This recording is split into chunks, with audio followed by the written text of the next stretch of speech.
All right, last week we discussed the beginning of Masechah Shavuos, where we were talking about the unique korban called a korban ola v'yored, and we said that was bought for a specific type of um, occasion. The Torah lists a few of them. For example, swearing falsely, not testifying if being asked to testify. And then it talked about what we're going to focus on, what we've been talking about the last week in Daf Yomi world, which is Tumas Mikdash V'Kadshav. Okay, and just to remind everyone that the reason why we're talking about it is because it's a case of Shtayim Shehen Arba. Okay, if you remember way back in the beginning, the first Mishnah discussed how it's two cases, which is really four cases of not knowing that you were Tameh, not knowing that you were Tameh and you ate something Kodesh, or you walked into the Beis Hamikdash, or knowing that you were Tameh, but not knowing that you were actually in the Beis Hamikdash, or that you were eating something that was Kodesh. So that was Shtayin Shehen Arba. And another example the Mishnah brought that I want to touch upon now is the concept of Negaim. Okay, the Mishnah said, Maros Negaim Shnaim Shehen Arba.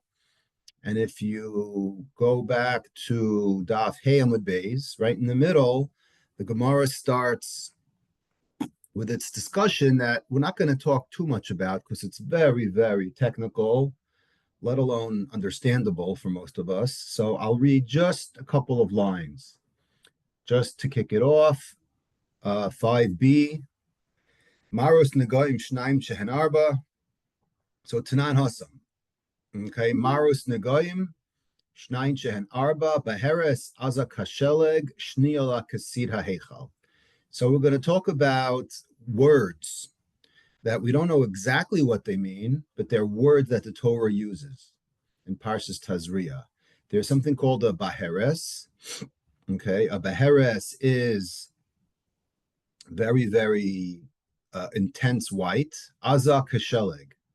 Okay, it's like snow white. Shniala Kasira Heichal. A category under Baheres is another type of white. Okay, it's like the white of the plaster that they used in the Heichal. So that takes care of Baheres and the two examples. And when it comes to Se'es, okay, Se'es is another type of affliction related to tzaraas. Kitsemer lavan, it's like wool. Shniala kikrum habetza. And the level under that is not as bright as wool, but it's like when you peel an egg and you see the white of an egg. So that's another shade of white. And they each have their halachic significance, whether or not, for example, they combine. Like if I have a specific amount, which is called a gris, that's the amount that you need in order to have tzarat. So the question is, can I combine one shade with another shade? That's why it's important to know, is this a subsection or not? Okay. That's We're not going to go in anymore, but because the Gemara started actually on Daf Hey and into Daf Vav, if you remember last week, we had a whole discussion about these different shades and whatnot. So I'd like to look at the pasuk. The pasuk is in Parshas Tazria. Open it up. The pasuk says, Adam. Right, this is last week's parsha. Last week. It says Adam ki hiya be'or besaro, se'es o sapachas o baheres, v'haya be'or besaro l'negat tzaraas, v'huva el aharon hakohen o el achad mibanav hakohanim. So this is the very, very difficult and scary to most topic of tzaraas that nobody really understands many, many, many psukim. And we don't know how to interpret it. So, we're not experts. It doesn't apply today. So it's a lost art. But I want to focus in on just a couple of introductions that the Mefarshim bring. So, out of all the various Mefarshim commentators that comment on this pasuk, I saw a really, really nice Kli Yakar.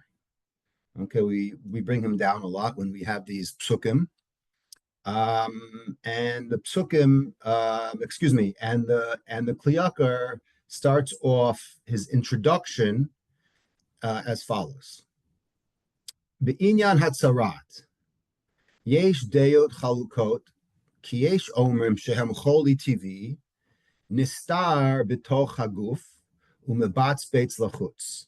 So the Kli Yakar starts off by explaining that there's a general disagreement amongst people.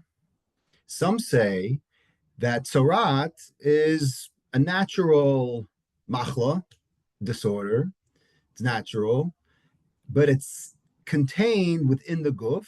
It's nistar betoch haguf, and I'm reading it inside because it's written very, very beautiful, and it's also easy to understand. Umebatz beitz lachutz, and it protrudes out, so it's hidden inside and it comes out.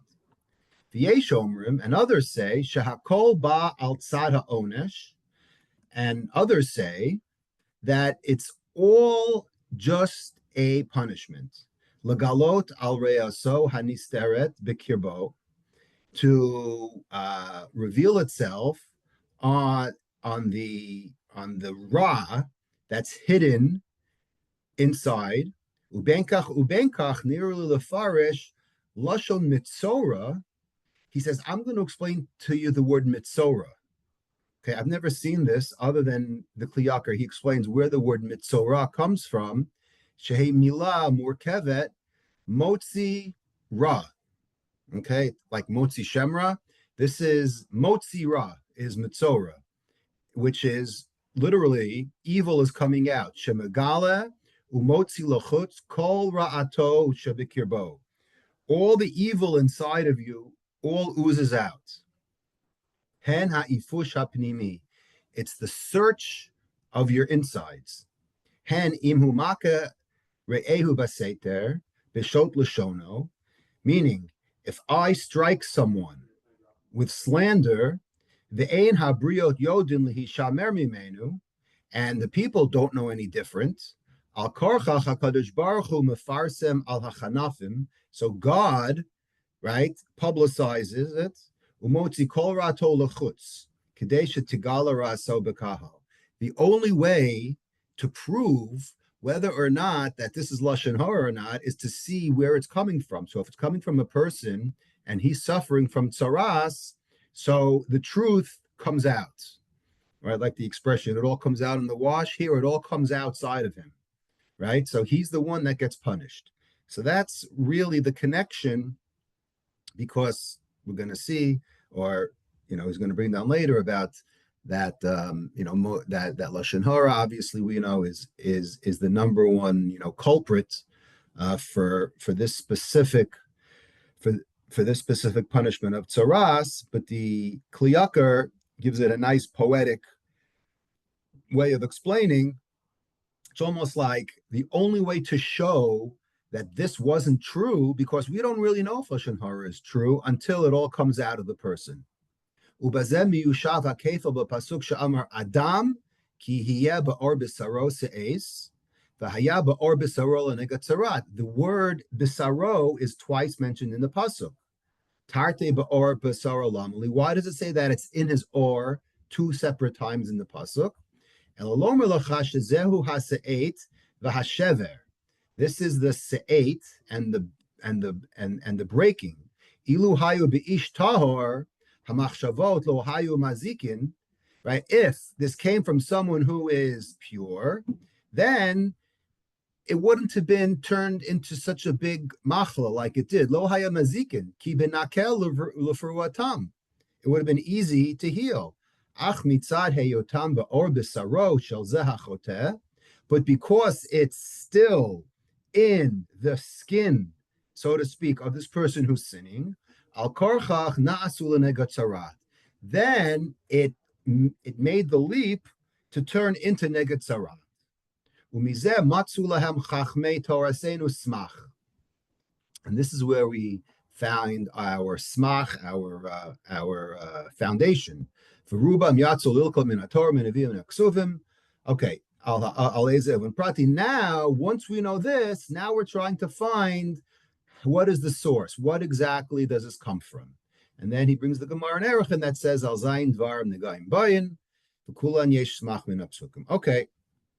Anyway, so that's the end of the Kliyakar. He goes on to, he goes on to discuss the Gemara in Erech, and we're not going to look at that, but it has to be for one of 3 reasons or one of 7 reasons: lashon hara and haughtiness and tzaraas ayin.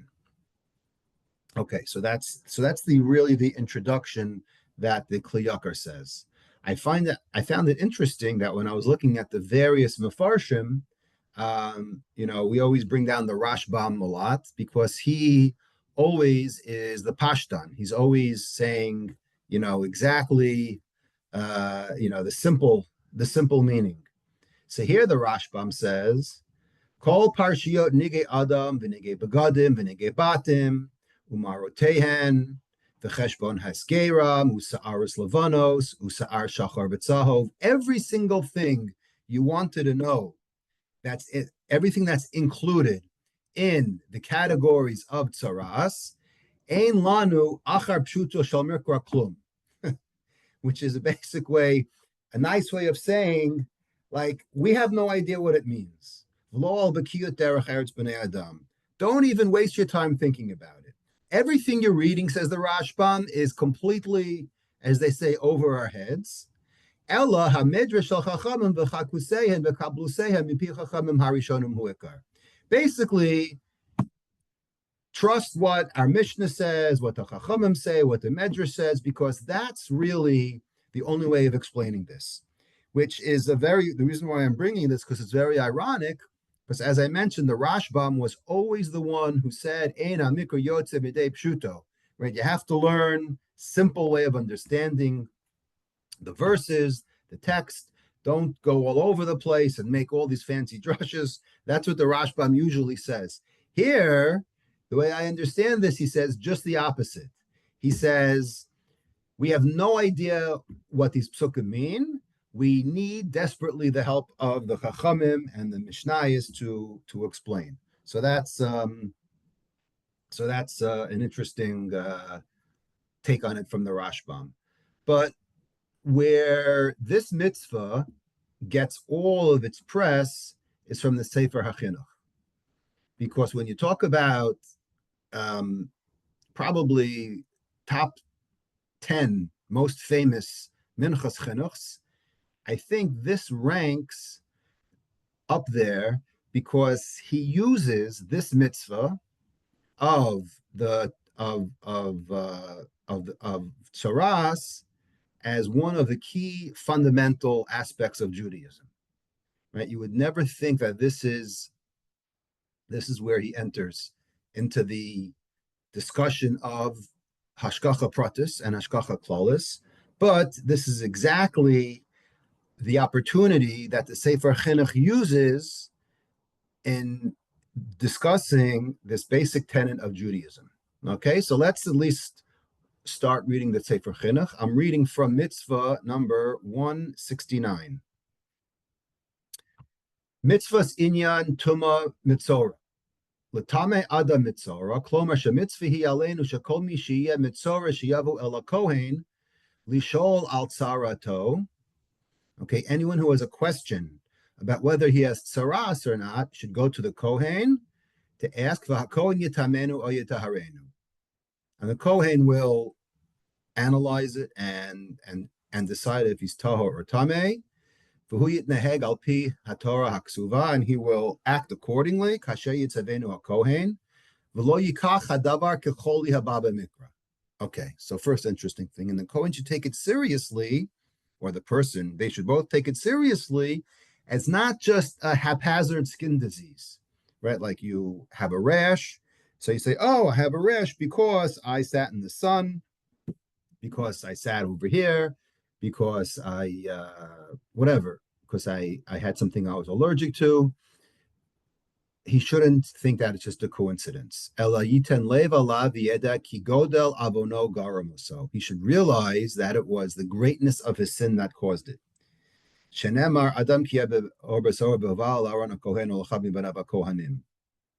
Now, by the way, what's interesting is if you're medayik in the words, it sounds like the mitzvah is upon the person. Meaning, we've had this discussion a couple of weeks ago, like, for example, the mitzvah of makos, right? Or judgments, right? Sometimes we always get into discussion of it is the mitzvah on the person to go to the court and for the court to rule, or is the mitzvah on Bezdin, right? If you remember, I think we discussed it 2 weeks ago by Golus, right? Is the mitzvah on Bezdin per se to send him to Golus, or is the mitzvah on the person, right, as a kapara for him to go away? So we always like to discuss who the mitzvah is on, and a lot of the times is a machlokus between the Rambam and the Chinuch will argue who the mitzvah is on. So here you could bring up the same question: is the mitzvah on the person to go to the Kohen, or is the mitzvah on the Kohen that he should diagnose the issue? So it sounds from the words of the Chinuch, he says that it's a mitzvah on the person. Anyone who has a tzaraas should go to the Kohen. So that's just the first point that I noticed. And the first paragraph ends off by saying mitzvah zu kolelas kol mishpatei tzaras adam masha mimena tameh masha mimena tahor. He says this mitzvah includes all the various possibilities, whether he is tameh, whether he is tahor. It doesn't really matter. Meaning, there's a chance he's tahor because it's not real tzaras. So umasha mimena tzarach hezger, umasha eno tzarach hezger. Right? And sometimes he needs to be locked up because the Kohen has to quarantine him and he can't go out. And sometimes he can go out. There's a waiting period. If the Kohen isn't sure, then he says, let's see how this looks in a week from now. Does he need to shave it? Means shaving the scab. And there are many, many, many laws besides this. Okay, the next paragraph we'll skip because he actually quotes our Gemara where it talks about the different shades, where you have white, where you have like we said in our Gemara in Shavuos. He says, and he quotes the Mishnah in Negoyim, and then we get to the real crux of this. Misharshe HaMitzvah. He says, let's analyze this mitzvah. What's the point of this mitzvah? Likpoa b'nafshosenu, it's to remind ourselves and to be koveya in our hearts, ki hashkachas Hashem baruch hu pratis al kol echad b'bnei adam. So we all heard of, or I would like to think we all heard of the concept called hashkacha pratis. What is hashkacha pratis, right? Like a mashgiach. A mashgiach is a supervisor, right? The person that goes into the restaurant to make sure that they're acting according to halacha and that they're separating that they're doing the shechita correctly, they're not mixing the milk and the meat, right? Everybody is behaving.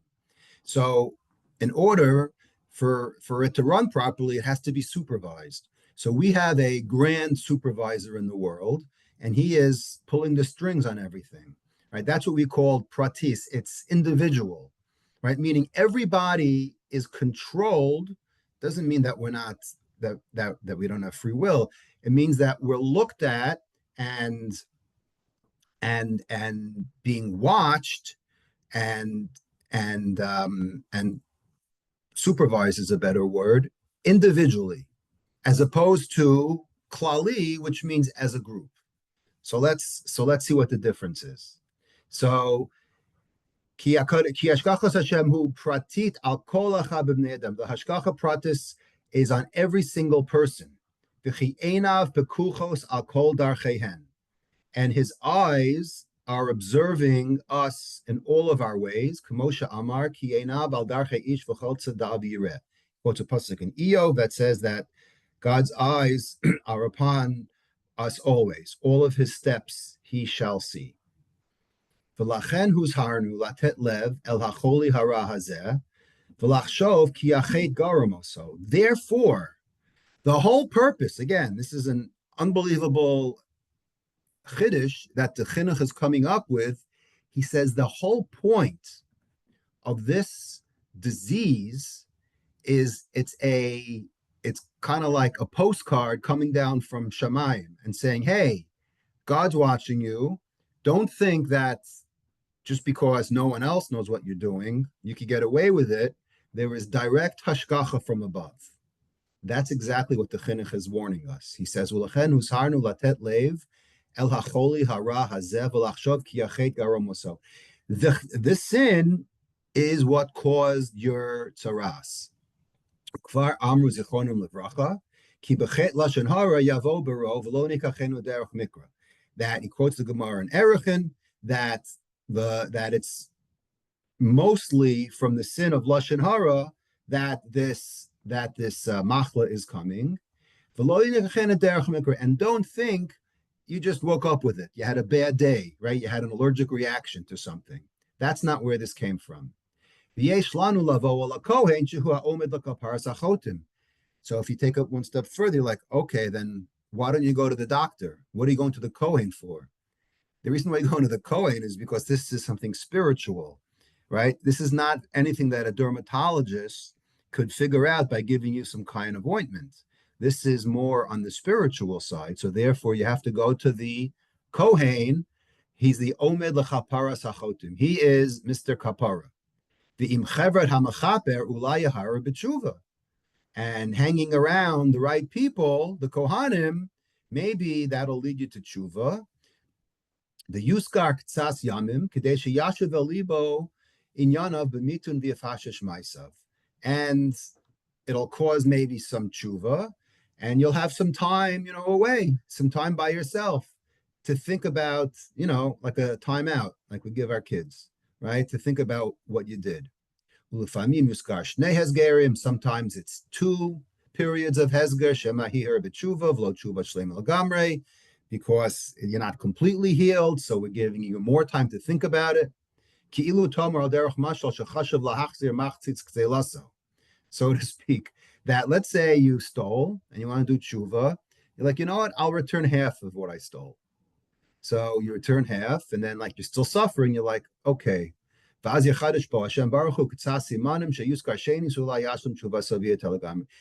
bad happens to you, and you're like, you know what, I'll just return everything. I'll do the right thing. So that's his first.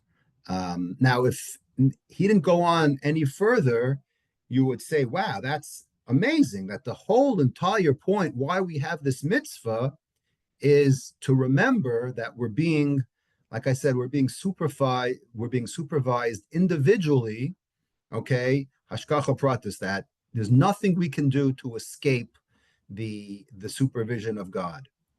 Then he goes on to say, V'chol inyan hesgeren elu yoreh hatkachaso Kadosh Baruch Hu akol darchei ha'adam achas la'achas. He says the whole point of all these hesgers, of all these seclusions that the Metzorah has to do, shows this divine providence, each person individually. Ulefi shehadeos rabos bahashkachas ha'el al kol bruav, yavo ba harbe psukim b'mikra, because there are many opinions, okay, about this hashgacha concept. All of these psukim in the Torah and all of these mitzvos, lahoras ala'inin meheyoso pina gedola b'torasenu. Okay, all of these psukim that we find in Parshas Tazria and all these mitzvos are to tell us This is the cornerstone of our Torah. Again, he's like doubling down. He's saying how important this mitzvah is, that it's not just a skin disease. It's like the foundation of one of the tenets of our religion. Meaning, sheyesh kitot b'nei adam yachshavu ki hashkachas Hashem yizbarach al kol haminim b'frat bein anashim or al kol sha'ar b'alei chayim v'yesh mehen kitot yachshavu ki hashkachas baruch hu al kol inyanei ha'olam bein b'alei chayim o kashar dvarim. This is a major, major philosophical discussion as to how this hashgacha works, right? Like the song says, God is watching us from a distance, right? That's one way of looking at it. Every single person is being watched. But how far do you extend this? Meaning, as he's saying, is it on everything that's alive, including animals? Is there a hashgacha on every grasshopper, on every octopus, on every ant that's roaming the earth? And every single animal and insect, vertebrate, invertebrate, amoeba, single cell organism, every single thing is being commanded. Nothing goes without the commandment of God. He says there are people that actually believe that. The chinuch says, I don't believe that. I believe that just that it's the people. But he says there are people who say the opposite. He says, Al kol inyanei ha'olam ben ba'alei chayim u'shar dvarim. Forget about that. He says an extreme example. Klomar, shelo yitnonei davar echad katan ba'olam hazeh rak b'cheptzo baruch hu gzersav ad sheyachshavu ki binpol aleh echad, a leaf, min ha'ilan hu gazar alav sheyipol. Every time a branch falls, or the leaf falls, right, or an acorn falls in the street, it was decreed that that specific acorn at that time of the day was going to fall on this specific street. And it doesn't fall too early, it doesn't fall late, afilu rega. So what do you think about that opinion? Says the chinuch, v'zeh das rachok harbe min haseichel. He says that is very, very hard to believe. Very, very illogical. That every single thing, billions and trillions and quadrillions of insects and leaves and a blade of grass doesn't fall off. It's just way too much to comprehend, says the chinuch. V'yesh kitot ra'ot yachshavu shelo yasim hashgachaso baruch hu klal b'chol aniyeh ha'olam hashafel. Then the other extreme is that it's all random. There's nothing that makes sense in this world. No one's watching anything. Everybody is just random. You do what you do. And there's no hashgacha at all on anything. Not on animals. Forget animals, humans also. V'hu dasa kofrim. Rav Amar. That is the opinion of the kofrim. And we're going to see in the Rambam, he goes on to talk about this a little bit. Rav Amar, evil. Va'anachnu ba'alei hadat ha'amitit lefi ma sheshamati nasim hashgachaso baruch hu al kol minei ba'alei chayim b'chlal. So he says, if you were to ask me, on human beings, God has what we call direct hashgacha pratis on everyone.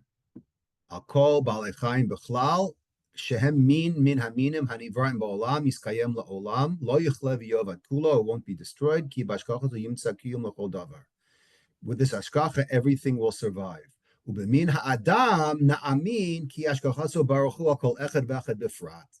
So there's something called hashgacha klalit, which is on, let's say, the animal kingdom. It doesn't mean that every time a snake bites someone, God is somehow getting involved. It just means that on the general concept, on the general kingdom or phylum or class, however you want to do it, there's general hashgacha, but each animal in its class doesn't have hashgacha pratis. It's called hashgacha klalis. However, when it comes to people, everyone has it. V'hu mevin has kol masehen. Quotes a pasuk.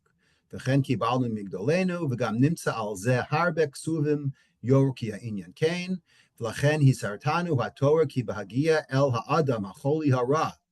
He's getting back to tzaraas. He goes on a whole philosophical discussion, which is, like I said, it's one of the basic beliefs in Judaism, and he somehow ties it to this obscure condition that we don't even understand called v'hu atzarat.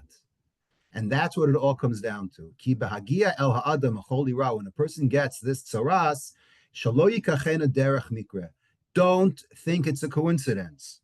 Rak yachshov miyad ki va'anosav garmu v'yarchik mechevros b'nei adam. Think of it as a direct message, or as they say today, an instant message from God that, hey, you think you're not, you think that you could go unnoticed? I hereby give you warning that I am watching you, whether you believe it or not. And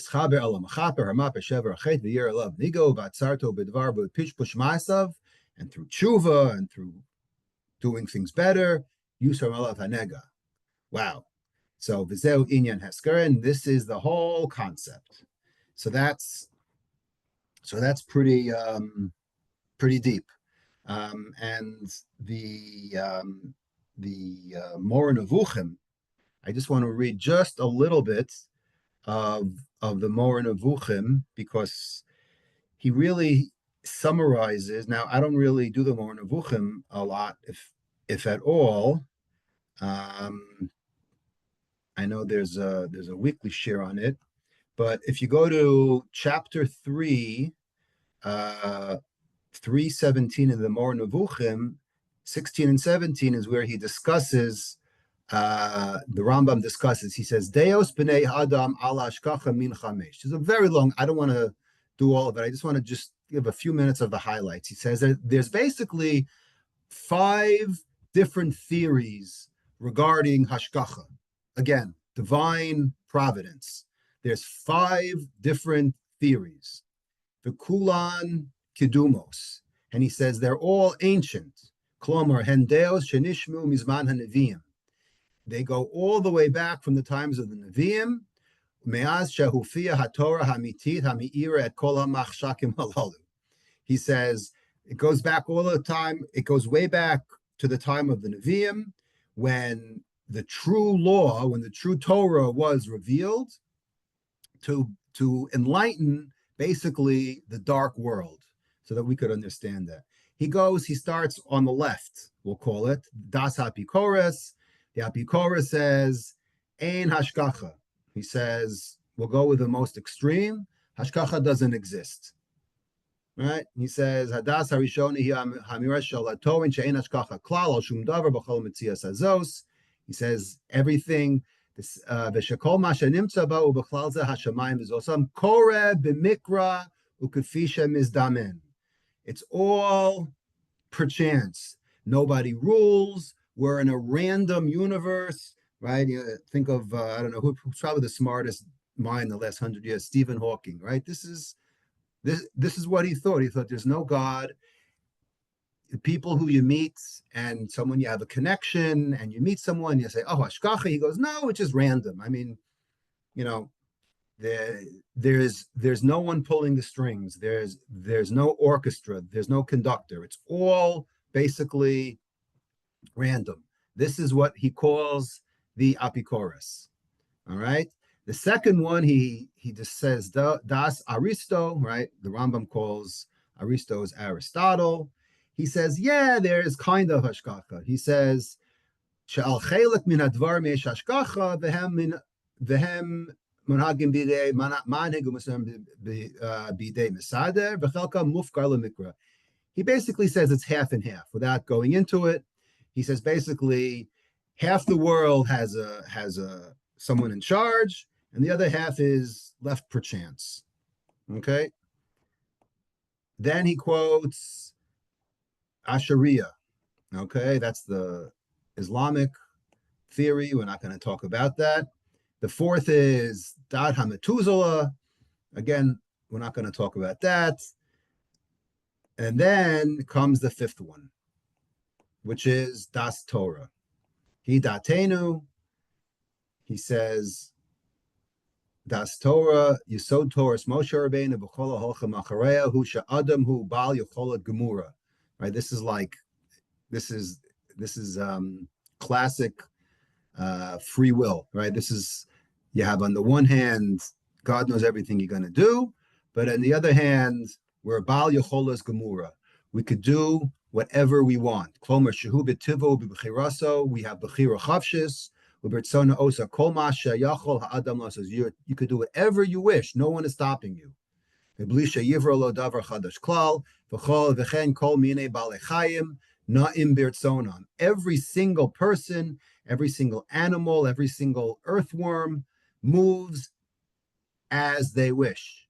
V'kach Chafetz Ha'el, but don't think that God didn't know that you were going to make a left, right? He knew it, but he still gave you the Bechira to do it. It's not a contradiction. Kavanati shechefzo hakadom ha'az u'ma'olam hu seichel ba'alei yanu'u birtzonam b'shahadam yihia ba'al yocholet. A person could move and as they wish. So anything in their capabilities, according to their will, he can do. And he ends off by saying, Ze yesod shema'olam lo nishma b'umanatenu acheret mimenu. He says this principle is unassailable. Toda la'el. He says, we hear this, there's no opposition on this part, and this is unanimous. Then he goes on and on and on. I don't want to spend too much time on it, but he kind of echoes what the Sefer HaChinuch said.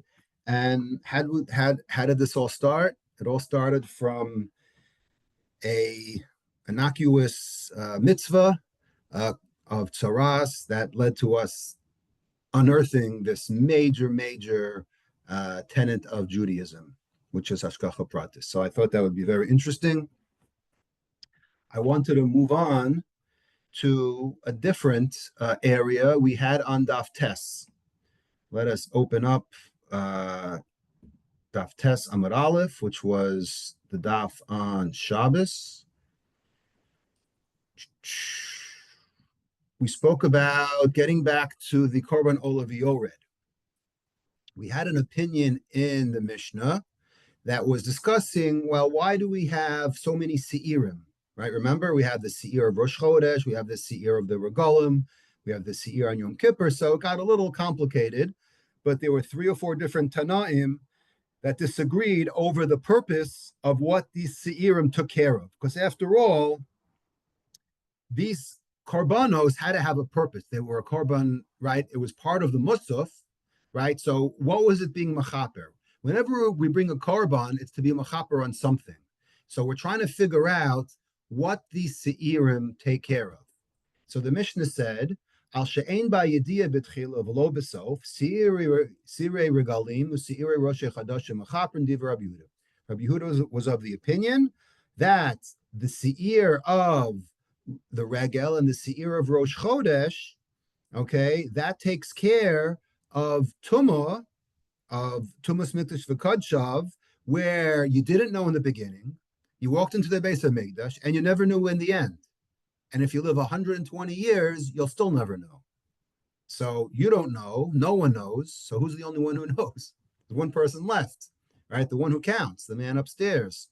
So that's why we bring all of these Se'irim on the Sholosh Regalim and on Rosh Chodesh.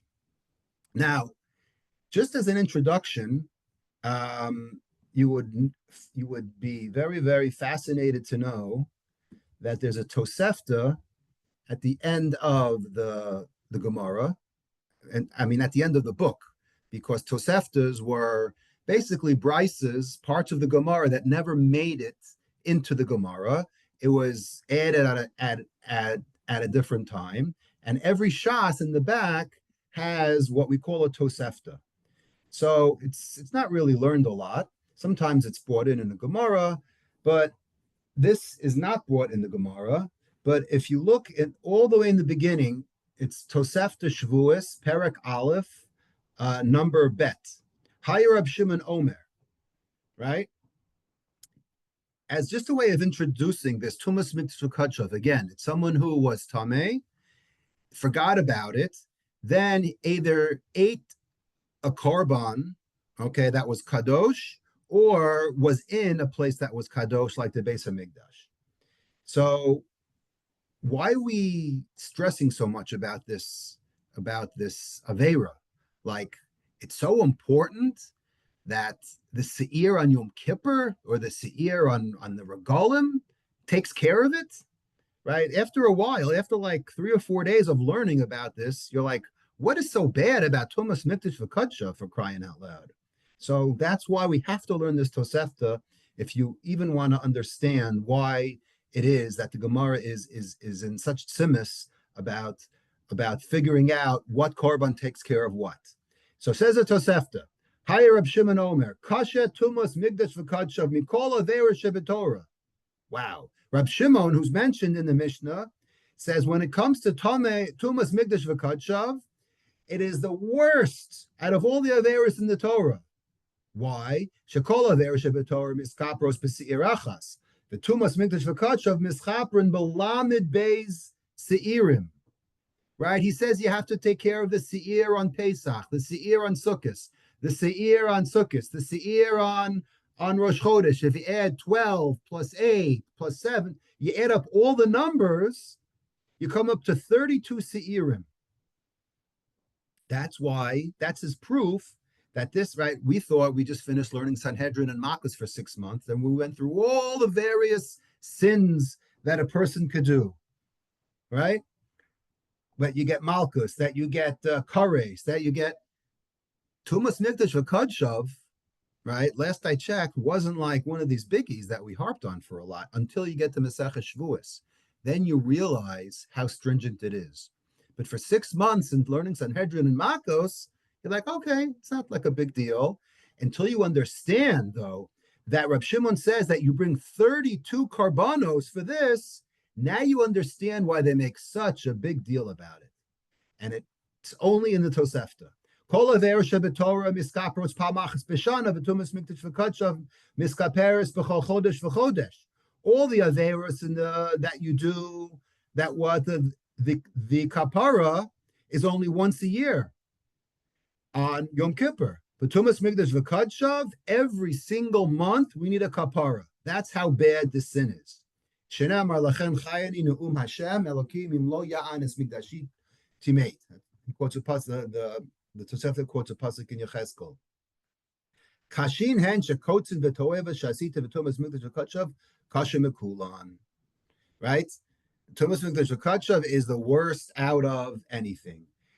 And then the next Tosefta, it brings down the story. I would love to get into it. We didn't talk about it when we learned Yuma, because I only started this year in the middle of Yuma. This was in the beginning of Yuma. So we'll get to it in 5 years or so. But anyways, it talked about 2 Kohanim who were running, and one of them beat the other on the ramp, and he got so upset he took out a knife and he stabbed his brother to death. And the father came, and the punchline of the story was that rather than trying to save the person who was bleeding to death, all he was worried about is getting the knife out and not being matama the knife. And the Rabbanan learned like an unbelievable thing from there, that they were more worried about tumah than they were about murder. Right? Here's the word. Here's the expression. Mefarper hu b'ni, my son is here lying dead. The sakin lo nitma. Just, I don't care. Just don't be matama the sakin. Malamin shetuma sakin haisakasha len mishvichas damin. Right? Why? Because this is relating to Tumas Mikdash V'Kadshav. So that's the connection, why this Tosefta brings that story down over here from the Seches Yuma. But anyways, so I was actually thinking about this, like you talk about the big 3 Averos, and you talk about the other Averos that you get Malchus. And when you think about it, what is Tumas Mikdash V'Kadshav all about? It's about being oblivious. It's about being unconscious, right? Most sins, the really bad ones, they stem from our Yetzer Hara, right? If you think about it, shvichas dam and murder, right? Most murder is revenge, and we can't hold ourselves back. It's our yetzer, right? Gilu arayas. We don't have to talk about that. Obviously, the biggest yetzer hara on planet Earth is Gilu arayas. Then you have Gezel, and then you have almost all these punishments and all of these sins that we spent the last 5-6 months learning in Sanhedrin and Makos. 75% of them, the common denominator is all Yetzer Hara, right? This, Tumas Migdash V'Kadshav, has nothing to do, ironically, with the Yetzer Hara, right? If you think about it, right? You don't have the Yetzer Hara to become Tameh and then forget and then go into the Beis HaMikdash. There's no Yetzer Hara there because you just forgot, right? Had you known, you probably wouldn't have gone in, right? Or, right? So that's why there's no Yetzer Hara here. That's why I think this is so unique, but there's no Yetzer Hara. On the other hand, what is there? You have this state of unconsciousness, of just being oblivious.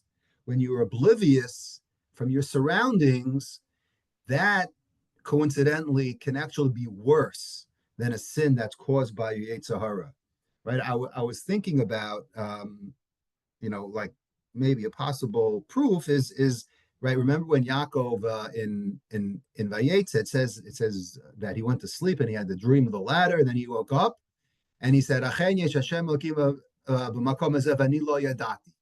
Right? Why was he so upset? Remember what Rashi says over there?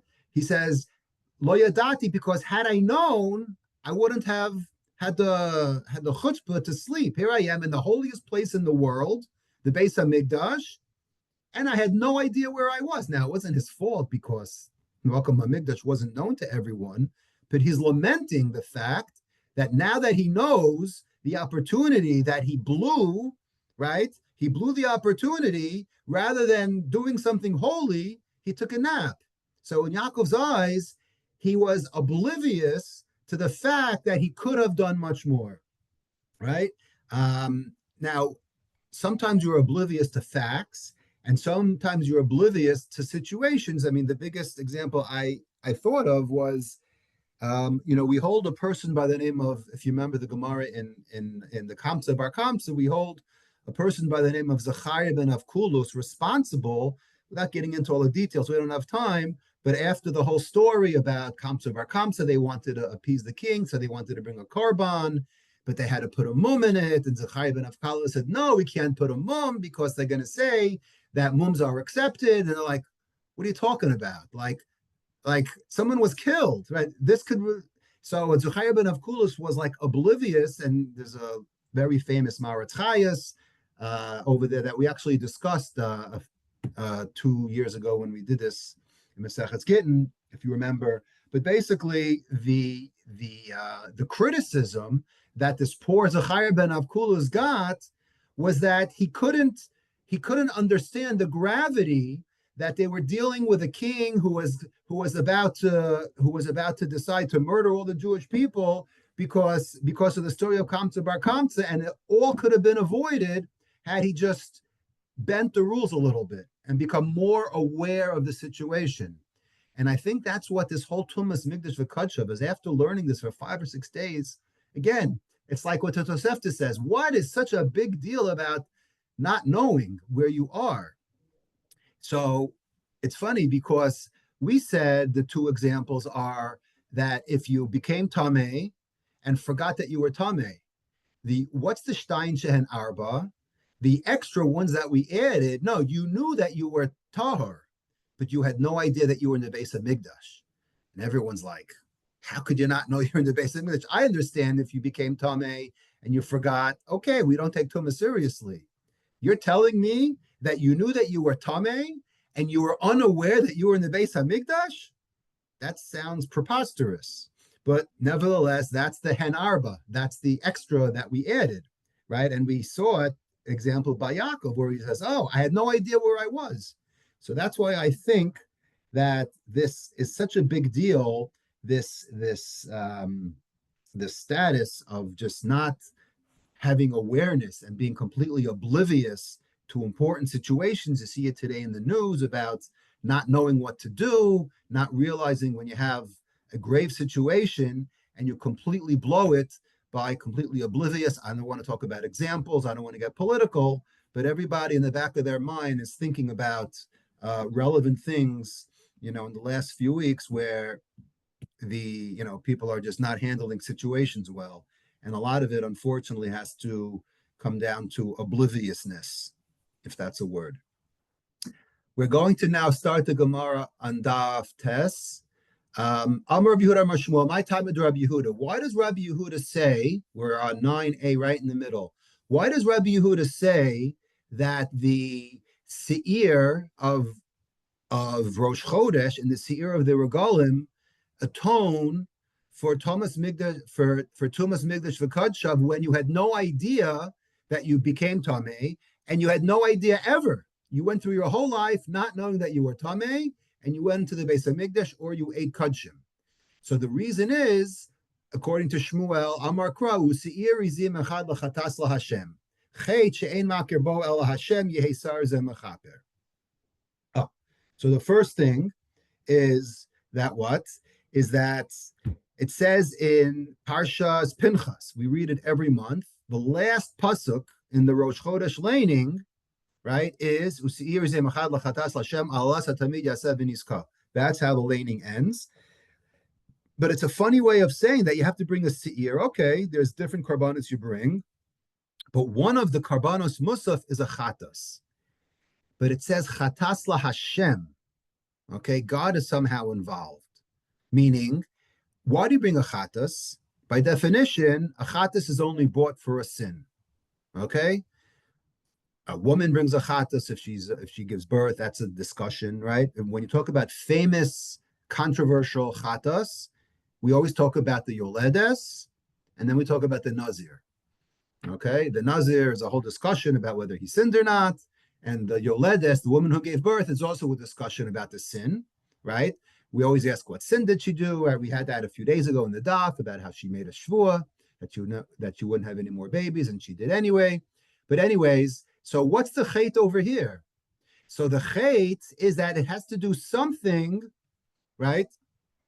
It has to do something that only God knows, right? The expression God knows. So that's exactly what happens over here. It's a chait that only God knows. Now, what's something that only God would know? If you became Tameh and you never found out about it, then if no one ever told you, then you have no logistical possible way of finding out that you were ever Tameh. Okay, so says the Gemara, that sounds good. However, but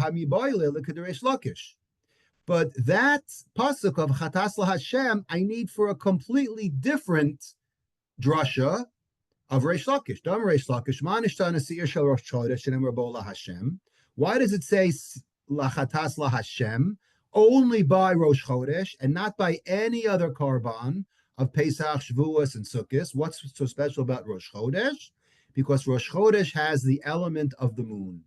Amar Kadosh Baruch Hu Seir Zeh Yehekapar Al Shemiyati Seyareach. Because God said, I need the Jews to bring this animal as a kapara alai. The girsa should be, it's a kapara on me, i.e. God, Shemiyati Seyareach, because I shrank the moon. Okay, so what's going on over here? So we don't have a lot of time. I'll give you just some highlights, okay? Because the very first thing you have to do when you look at this Gemara, and I'm not 100% sure, but this is the only time in Shas where we have a warning from the Mesoras HaShas on the side who says the following, Zeh sod misodos HaKabbalah ve'ein lahavinu k'mishma'o chas v'shalom. The warning is don't even try to understand this because this is it's Kabbalistic and it doesn't appear to make sense. Ki kol kvodo bas melech penima. The footnote ends off by saying some things are better left unopened. This is one of those examples. He says, kol kvodo bas melech penima, it's better that this stays locked up. Don't spend any time learning this because it's very, very difficult to understand. What's difficult to understand? You have to ask yourself that. What's difficult to understand is if you read the words as it says that God needs a kapara because he did something wrong. So it's like, how do you begin that kind of a discussion? You could understand people needing a kapara, a nation could need a kapara. How could God, the ultimate right source, need a kapara? Because if he did something wrong, then how could then by definition, then it's not wrong without playing that riddle. But anyways, so okay, so the Gemara has an answer. Again, this is a question the Gemara has, and the Gemara actually has an answer. So what I think we should do is I think we should learn this Gemara where it actually comes from. So if you open up the Gemara in Meseches Chulin at the end of the third perek, right after sitting through a month of Elu Trefus, right, we get some relief by some nice agadata at the end. So on Daf Samach, let me open up Chulin Daf Samach Amud Beis. There's a discussion. That's where this little line of Chatas La Hashem comes from. Rab Shimon ben Pazi Rami. Rab Shimon ben Pazi asks a contradiction. It says, Vayas Elokim Eshnei HaMa'oros HaGedolim. It says that God made two big luminaries. Uksiv Esamar HaGedol Vesamar HaKatan. Then it says Hakaton. Then it says he made a big one and a small one. So which one are they? They were both big. And then all of a sudden, there was a Gadol and a Katan.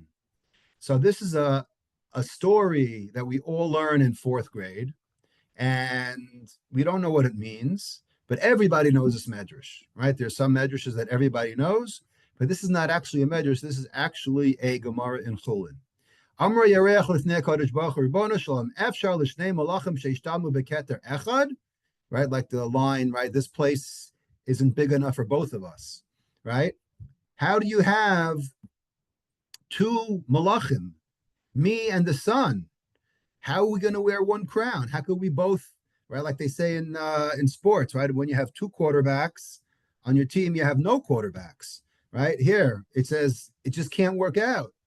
Amar Allah, so God says, L'chi uma'ati esatzmech. He says, you're right. Go diminish yourself. Okay, that's where the Gemara starts. It's a shame we can't. We'll do a little bit longer. Amar lefan Ribono Shalom, however, Marti lefanecha davar hagun amit. That's me. Says the moon. What? I had a good claim, meaning you said we were both big, right? And then right, this all came from a contradiction. So the moon said, "What did I do wrong?" Right? I was correct. I should suffer. Amar Allah, he said, "L'chiyu mashal bayom ubalayla." Amar Allah, l'chiyu mashal bayom ubalayla. Says you're right.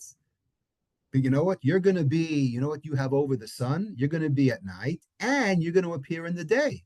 The sun doesn't appear at night. He says, who cares? In the sun, in the day, everybody could see. What do they need me? The whole point is to be a luminary. Myra the Shraga Betihara, a famous line, right? A bright light in the day, Mayahani, as they say, health nisht. Amarla, so he said to them, God said to them, you're going to be very, very important when it comes to setting the months for holidays. Amrullah, so the moon said, still no good. Bottom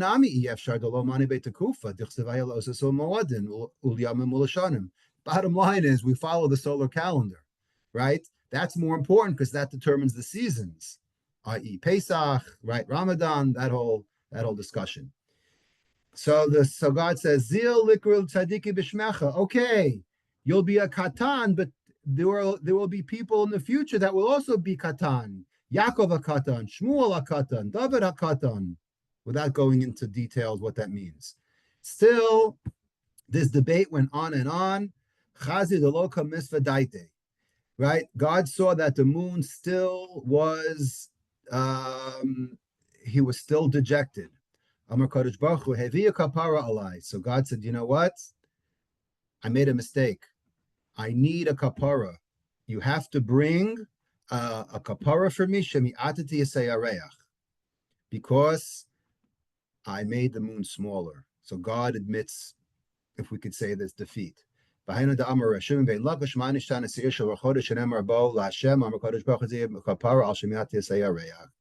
And finally, the moon was satisfied when he heard this.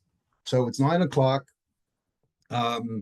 Maybe next week. I don't want to keep anyone longer, but there's very, very interesting stuff on this Agartha that I prepared.